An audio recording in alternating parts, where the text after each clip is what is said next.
नमस्कार। आज 12 जनवरी 2017 विवेकानंद जी का जन्मदिन। आज मैं इसमें न्याय शास्त्र का पाठ लेके आया हूँ।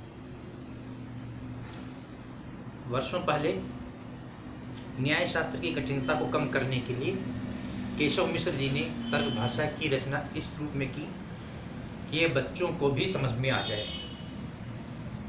पर कई बच्चों को आज भी ये कठिन लगती है, तो आज के बच्चों को थोड़ा और आसानी से समझ में आ जाए, इसके लिए तर्क भाषा का संक्षिप्त परिचय में लेके आया हूँ।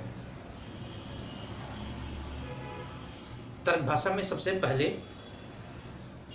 शास्त्र का प्रयोजन बताया जाता है। आखिर तर्क भाषा पढ़नी है तो क्यों पढ़ें? सभी दर्शनों के हिसाब से जैसे उनका लक्ष्य होता था मोक्ष का पाना, तर्क भाषा का भी लक्ष्य यही है कि मोक्ष प्राप्त किया जाए। यही न्याय शास्त्र का लक्ष्य है। मोक्ष प्राप्त कैसे होगा? ये जो पदार्थ हैं इनका सही सही ज्ञान कर लो, मोक्ष प्राप्त हो जाएगा। ऐसा कैसे हो सकता है? संसार से ही मुक्ति पाना है, संसार में ही और गहरे से जानने के लिए जाएंगे तो और ज़्यादा नहीं फंस जाएंगे कि नहीं? फंसना भ्रम की वजह से होता है, ज्ञान की वजह से नहीं। एक बार समझ लोगे उसकी असलियत तो उसको गलत रूप में देखना और बंद हो जाएगा। तो चलो चलते हैं कि वो कैसे मोक्ष प्राप्त होगा।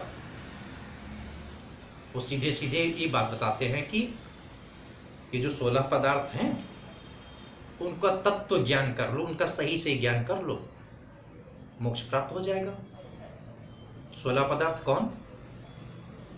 प्रमाण, प्रमेय, संशय, प्रयोजन, दृष्टांत, सिद्धांत, अवयव, तर्क, निर्णयवाद, जल्प, वितंडा, हेत्वाभास, छल, जाति, निग्रह, स्थानानाम, तत्वज्ञानाम, निःश्रेयसाधिगम। 16 पदार्थ हैं। 16 याद करने में कठिनाई होती हो तो 4-4 करके याद कर लो, हो गया। और तत्व ज्ञान कैसे हो सकता है? दर्शन एक व्यवस्थित ज्ञान है, मतलब एक इस तरह से ज्ञान प्रदान करता है, एक सिस्टम के तहत जैसे कि, और इसकी एक व्यवस्था भी है। कैसे शास्त्र होगा? शास्त्र किस क्या लक्षण होने चाहिए किसे शास्त्र कहा जाए? तो 3 चीज जरूरी है: उद्देश्य, लक्षण, परीक्षा। मतलब एक तो बताओ कौन कौन से पदार्थ हैं, ये हो गया उद्देश्य। इन पदार्थों को पहचाना कैसे जाता है, ये हो गया लक्षण। और लक्षण भी सही है कि नहीं है, लक्षण की भी परीक्षा करनी है, बात बिल्कुल पक्की करके छोड़नी है, ये हो गई परीक्षा। तो इन तीनों चीजों को ही इसमें आगे बताते हैं तर्क भाषा में। तो उद्देश्य मतलब इनकी लिस्टिंग पहले कर चुके हैं 16 पदार्थों के नाम बता के। अब एक एक पदार्थ को लेकर के समझाना शुरू कर देते हैं। पहला पदार्थ है प्रमाण। प्रमाण क्या है? ये तो बहुत आसान है। प्रमाकरणम प्रमाणम, प्रमाकरण ही प्रमाण है। अब कह दी इसमें प्रमाण का तो समझ में आ गया, लेकिन इसमें फिर से 2 नई चीजें आ गई। न तो हम प्रमा जानते हैं, ना ही करण जानते हैं। कैसे जान लेंगे प्रमाण को? अच्छा ये बात है, तो चलो प्रमा को जान लो। प्रमा है यथार्थानुभव, और करण है असाधारणम कारणम। ये बात तो ठीक है।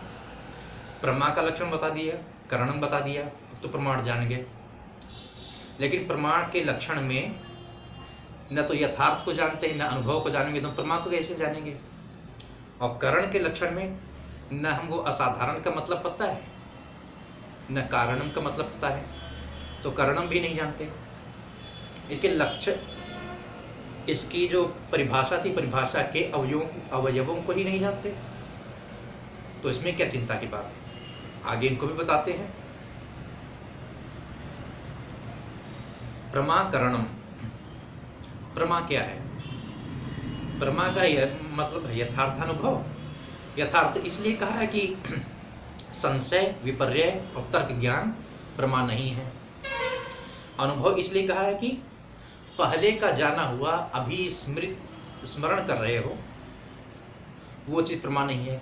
इसके अलावा जो वास्तविक ज्ञान और अभी का ज्ञान है, सही ज्ञान, वही प्रमा है। ठीक, प्रमा हो गया। अब कारण को जान लो। 3 प्रकार के कारण होते हैं, समवायी कारण, असमवायी कारण और सहकारी कारण।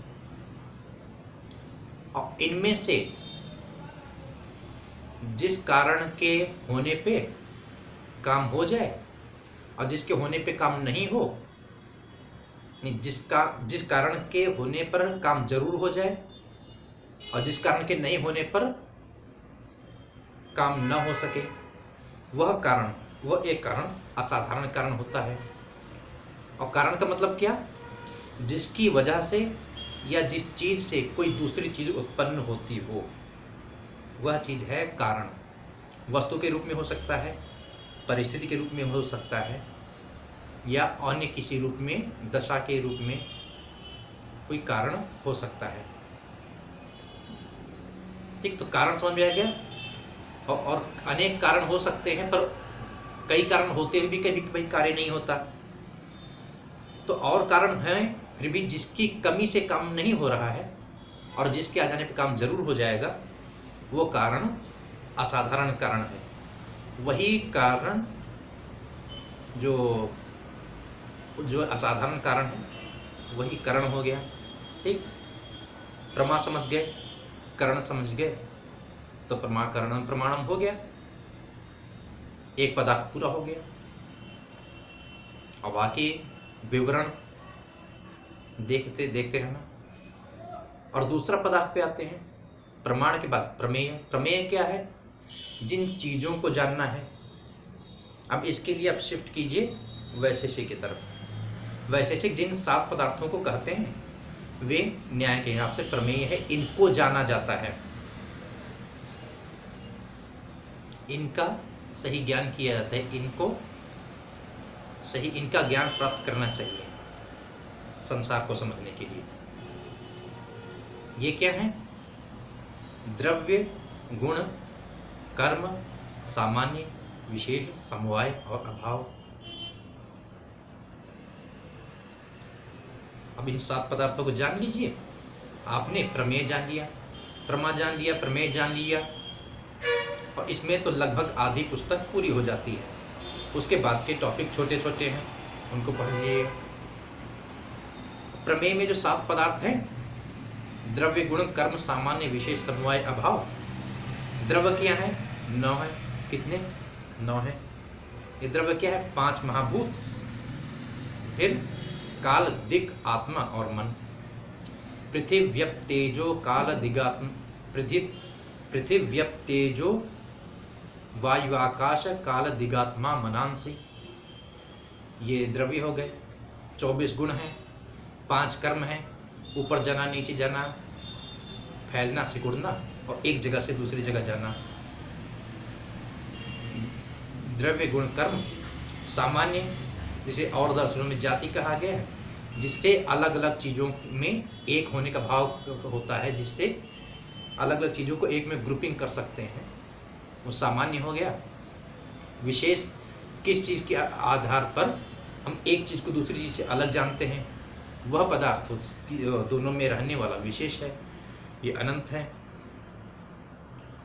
समवाय, समवाय तो जैसे संबंध है, पर इसमें इसका न्याय में बहुत अधिक महत्व है, इसलिए इसको एक स्वतंत्र द्रव्य के रूप में गिन लिया गया है। समवाय और अभाव। अभाव है किसी वस्तु का न होना, कोई चीज़ यहाँ पे नहीं है, यह भी एक प्रकार के ज्ञान है। इस चीज़ के अभाव को भी जाना जाता है, इसलिए यह भी प्रमेयों में शामिल हो गया। और इस तरह से ये प्रमाण प्रमेय में लगभग आधी पुस्तक समाप्त हो जाती है। और इसी तरह से देखते हुए वस्तुओं को, लक्षण को उसके पीछे वाले लक्षण के अंग के रूप में देखते हुए एक बार केवल संस्कृत का मूल पढ़ जाइए, व्याख्या को छोड़ करके देखिएगा। अधिकतर भाग आपको समझ में आ चुका होगा। नमस्कार।